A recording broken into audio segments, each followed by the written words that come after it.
10:55 de la mañana, 21 grados 4 décimas en la ciudad autónoma de Buenos Aires. Y ya estamos acá con nuestro amiguísimo Kevin Bryan, profesor de Historia, Geografía, divulgador de política internacional, en su cuenta de Instagram, @geográficahistoria1. Y vamos a charlar con él, bueno, de la crisis de Níger queríamos hablar tras el golpe de Estado, pero también me parece que amerita meter un poquito de análisis de lo que sucedió en nuestro país y lo que sucede con estos nuevos giros a la derecha en el mundo. Pero bueno, vamos viendo. Kevin, ¿cómo estás? Bienvenido. ¿Cómo va, chicas? Un gusto como siempre. Bueno, volver a encontrarnos acá para analizar un poco la coyuntura internacional y un poquito también de en clave local lo que podemos hablar. Totalmente, totalmente. Bueno, empecemos con la crisis en Níger que llevó al golpe de Estado. ¿Cuáles son las claves para entender este conflicto? Bien, bueno, primero que nada lo que tenemos que analizar un poco en cuanto a Níger es una disputa que está ocurriendo en este momento de un territorio que históricamente estuvo controlado por Francia. Níger de alguna manera fue durante muchísimo tiempo una colonia francesa. Luego, cuando consigue su independencia, desde el punto de vista económico, sigue siendo un país dependiente bien del modelo francés, un modelo, hablamos, fundamentalmente extractivista, y dentro de ese extractivismo el recurso más preciado, más importante que Níger tiene es el uranio, ¿no? Ujú. Este recurso fundamental que de alguna manera se utiliza para el abastecimiento de las centrales nucleares que tiene Francia. Bien. No es el único país que provee el uranio a Francia, pero sí es uno de los principales socios y por eso el valor estratégico que tiene Níger para Francia. Lo que ocurrió fundamentalmente es que con este golpe que aconteció a fines de julio, la junta militar, que fundamentalmente es una junta con una perspectiva más nacionalista, planteó de alguna manera empezar a distanciarse de Francia, ¿no? Primero, por ejemplo, cortando las exportaciones de uranio a Francia y posteriormente, bueno, empezando un conflicto discursivo, ¿no? Con París. Bueno, esto terminó derivando en una crisis a escala regional que terminó llevando hace unos 10 días atrás a un riesgo real y prácticamente a un peligro de una intervención militar Ajá. por parte de una serie de países africanos, ¿no? Estos países africanos que en realidad se agrupan dentro de un bloque que se conoce como ECOWAS o CEDEAO, depende si lo queremos decir en francés o lo queremos Ujú. decir en inglés, pero un bloque económico que también cumple funciones políticas y Sí. eso le daba de alguna manera atribuciones para poder intervenir militarmente sobre otro país. Hubo un riesgo, una posibilidad real de escalada, donde realmente este bloque interviniera. De hecho, lanzó un ultimátum a la Junta Militar en Níger, diciendo, si ustedes no se van antes del domingo 6 de agosto, nosotros vamos a intervenir en el país.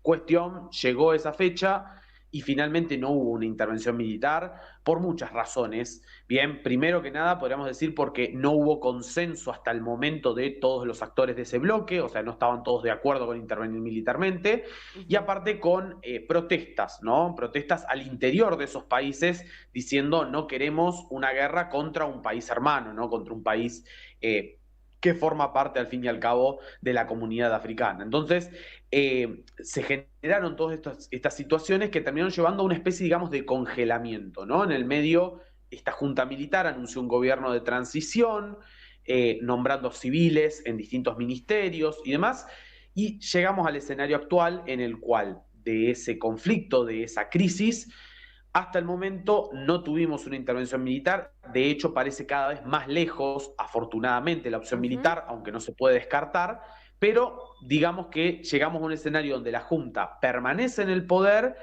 y los canales de diálogo son los que están siendo en este momento priorizados fundamentalmente por los distintos actores, ¿no? El único que no está muy a favor de esta cuestión del diálogo es Francia, porque como dijimos tiene sus Ujú. intereses económicos, pero los demás actores, la Unión Africana, las Naciones Unidas, incluso hasta el propio Estados Unidos, está promoviendo en este sentido una especie de diálogo entre la Junta Militar y, bueno, los que quieren restaurar de alguna manera el orden constitucional. Claro, porque esta comunidad económica de estados de África Occidental, ECOWAS, como bien nombrabas, responde políticamente a qué intereses, porque además me imagino que Francia, en el contexto de la guerra con Ucrania y todo lo que eso está, el golpe que está teniendo en Europa y la participación de Estados Unidos, tal vez intervenir en un conflicto de estas características, el timing no estaría dándose. Exactamente, sí, de hecho, dentro de Francia también hubo varios políticos destacados, bueno, Mélenchon, que es de alguna manera el referente de la izquierda francesa, por ejemplo, que todo el tiempo dijo que intervenir sobre Níger sería de alguna manera otro gesto de neocolonialismo, Mm, ¿no?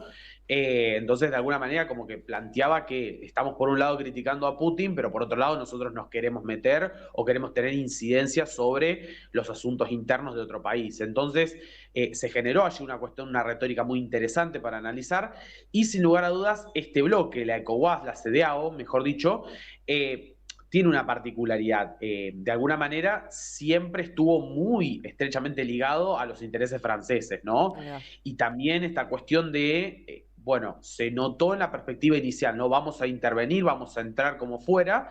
Lo que ocurre es que a medida que empezaron a aparecer protestas internas en esos países, a medida que empezaron a tener diferencias entre sí esos países sobre cómo proceder, sin lugar a dudas la hipótesis de una intervención empezó a quedar cada vez más atrás. Hasta el momento igual no se puede descartar por completo una intervención No, militar, claro.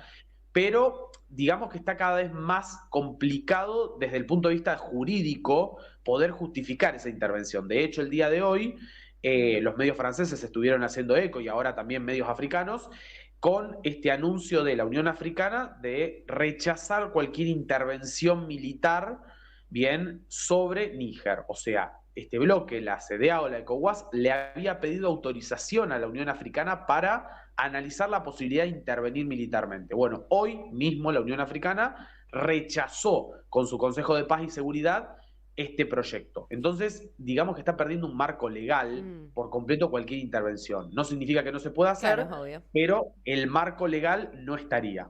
¿Y esto nos dice algo de algún tipo de levantamiento popular, de alguna idea de nacionalismo de parte del pueblo que puede llegar a inclinar la balanza después de, bueno, tantos años de neocolonialismo? Creo que en África, más que en ningún otro lugar del mundo, es algo que quedó muy vigente hace muchos años. ¿Algo se empieza a generar ahí? Sí, sin dudas, sin dudas. Yo siempre digo que hay una cuestión que muchas veces los medios occidentales por ahí lo tienden a minimizar. Por ejemplo, cuando hay protestas y aparecen las banderas de, por ejemplo, los países que están involucrados en todo este tipo de movimientos y aparecen también algunas banderas de Rusia, ¿no? Y algunos intentan minimizar este tipo de movimientos diciendo está Rusia detrás de cada uno de estos movimientos que están ocurriendo en África, ¿no? Mm, Que por supuesto que el Kremlin puede tener influencia en algunos momentos y demás, sí, ahora que existe un sentimiento genuino, fundamentalmente apoyado en una renovación, yo diría, en un neopanafricanismo, en esta cuestión de una especie de comunidad bien de países africanos que tienden a solidarizarse entre sí, a tratar de apoyarse y a dejar un poco de lado las herencias coloniales que arrastran, ¿no? Quizás ya no una herencia política, porque obviamente la emancipación de África desde el punto de vista político ya tiene sus 50, 60 años, pero desde el punto de vista económico, ¿no? Que es de alguna manera la gran atadura que África sigue teniendo, por lo menos con Francia en todo lo que es el sector de África Occidental, incluso del centro de África también, ¿no? Y ahí hay un proyecto muy grande de muchos políticos, sobre todo jóvenes, que son los que están alentando esto. Y aparte, también, independientemente de que siempre un golpe de Estado es una práctica que no es deseada y obviamente altera el orden constitucional, lo cual es algo siempre lamentable, mm, tenemos que tener en cuenta que las juntas militares que están interviniendo para ponerle y pensarlas, por ejemplo, en clave comparativa, por ejemplo, con el proceso de América Latina, ujú, no son juntas que responden a, por ejemplo, intereses de una potencia, sino que son más bien juntas con una perspectiva nacionalista y anticolonialista, ¿no? claro. Entonces, esa es una cuestión también a analizar, sobre todo para entender el enorme apoyo popular que tienen, ¿no? Claro, claro. Bueno, y hablando un poquito de levantamiento popular, podemos hablar un poquito de los 30 puntos que ha sacado Javier Milei en esta elección, donde no solo como candidato, sino como espacio ha superado a las dos fuerzas, bueno, que hasta ahora han polarizado la política en nuestro país. Y bueno, pensar un poquito tal vez a nivel región, a nivel Latinoamérica, si bien, bueno, se pudo ver más en Europa, porque estamos ya hablando de algo filofascista, que no es algo de lo más común, por lo menos en Argentina. Bueno, no sé, qué te ha dejado estas elecciones y esta situación que estamos viviendo? Bueno, fundamentalmente impactado en su momento también con los resultados, no porque uno no esperara que pudiera ser una buena elección Javier Milei, sino porque lo que creo que nadie vio venir es el impacto en cuanto al caudal de votos y fundamentalmente el impacto en cuanto a la cantidad de distritos en los cuales ganó, ¿no? Eso sí. Eh, Impacta fundamentalmente que estamos hablando de una elección en la cual ganó en prácticamente 2/3 del país y con una particularidad, que es la primera elección, si lo pensamos desde el punto de vista, digamos, histórico de las elecciones, desde la ley Sáenz Peña, que se sancionó en 1912, es la primera elección en donde la fuerza que gana en la mayor parte del país no tiene adentro ni fuerzas radicales ni variables o fuerzas peronistas al interior, ¿no? Es decir, estamos hablando de un espacio completamente disruptivo desde el punto de vista político. Y a mí eso me parece una lectura a hacer, más allá obviamente de la perspectiva después de que estamos hablando no de un liberalismo clásico, estamos hablando de una variante libertaria, con un montón de particularidades, con un conservadurismo social muy marcado, bueno, pero me parece que es una cuestión a analizar. Y también analizar la cuestión de los distritos y las áreas donde ganan, ¿no? Hay también toda una cuestión allí para analizar, pero me parece que este triunfo que Milei tiene, yo miraba, por ejemplo, el mapa electoral de la ciudad de Buenos Aires, miraba el mapa electoral de mi ciudad, de la ciudad de Rosario, y comparaba con elecciones anteriores, viendo que, por ejemplo, Javier Milei ganó en muchas de las comunidades, de las comunas o de los barrios, donde históricamente ha ganado el peronismo, Claro. ¿no? Entonces, eso también nos está mostrando que hay un voto transversal. No se puede analizar el voto de Milei como un fenómeno de clases medias exclusivamente, sino también como un fenómeno de clases populares, ¿no? Digamos, de los estratos bajos y de los estratos medio bajos. Entonces, hay también allí una cuestión a analizar que no se puede explicar solo desde el voto bronca, sino que también hay toda una perspectiva para analizar desde el punto de vista discursivo, de cómo ingresan ese tipo de propuestas y, por supuesto, sí, obviamente el fenómeno del cansancio, el agotamiento, digamos, en relación a los dos espacios que uno que es el que actualmente gobierna, que es Unión por la Patria, y el otro que es el que gobernó anteriormente, que es Juntos por el Cambio, ¿no? Como una especie de pagar, de hacerles pagar bien por esta situación de muchos años acumulados de problemas sociales, económicos que se han ido acumulando. Sí, totalmente. Si hay algo que nos demuestra es que parecía ser un fenómeno porteño, termina siendo el distrito en donde peor le va y gana en lugares como Tierra del Fuego, que es uno que uno nunca pensaría, ¿no? Que justamente esa propuesta política podría llegar a interpelar una de las provincias más subsidiadas de nuestro país. Da mucho que pensar realmente, Kevin. Muchas gracias por haber charlado con nosotras, como siempre, interesantísimo. Así que apenas se presente la oportunidad, te vamos a volver a llamar. Vayan a seguirlo a Instagram, @geográficahistoria1, para estar al día de todo lo que es política internacional. Los posteos que hace Kevin todas las semanas, todo el tiempo, es impresionante. Y si querés la datita justa, tenés que estar ahí. Muchas gracias, Kevin. Muchísimas gracias a ustedes. Nos estamos viendo. Abrazo enorme.